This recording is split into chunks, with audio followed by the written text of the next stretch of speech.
ইনকিলাব মঞ্চের মুখপাত্র ও ঢাকা ৮ আসনের সম্ভাব্য স্বতন্ত্র প্রার্থী শরীফ ওসমান হাদির হামলায় উদ্বেগ জানিয়ে প্রধান উপদেষ্টা বলেন, এটি বাংলাদেশের গণতান্ত্রিক অভিযাত্রার উপর সুপরিকল্পিত আঘাত। এর মাধ্যমে পরাজিত শক্তি দেশের অস্তিত্বকে চ্যালেঞ্জ করার দুঃসাহস দেখিয়েছে। সুমন সিদ্দিকী বাবুর রিপোর্টে থাকছে বিস্তারিত। লিলি বিউটি সোপ, যার অ্যান্টি এজিং গুণ তারুণ্য ধরে রেখে ত্বকে করে উজ্জ্বল, তারুণ্যময় উজ্জ্বল ত্বকের জন্য। রিমার্ক। শুক্রবার রাষ্ট্রীয় অতিথি ভবন যমুনায় উপদেষ্টা পরিষদের কয়েকজন সদস্য এবং আইন শৃঙ্খলা ও নিরাপত্তা বাহিনীর গুরুত্বপূর্ণ কর্মকর্তাদের নিয়ে জরুরি বৈঠক করেন প্রধান উপদেষ্টা।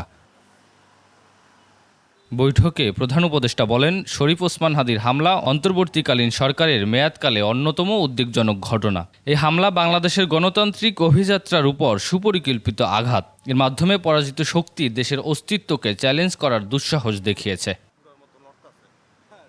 প্রধান উপদেষ্টা বলেন, এই ধরনের হামলার চেষ্টাকে সরকার যে কোনো মূল্যে ব্যর্থ করে দেবে। জাতির উপর এই ধরনের অপশক্তির আঘাত কোনোভাবেই বরদাস্ত করা হবে না।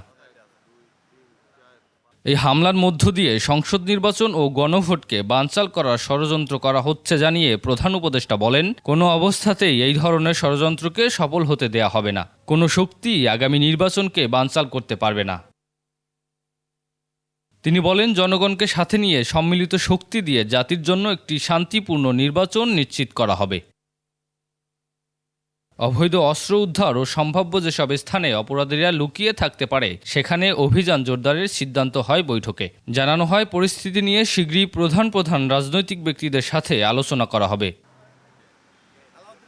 সুমন সিদ্দিকী বাবু, ২১ টেলিভিশন।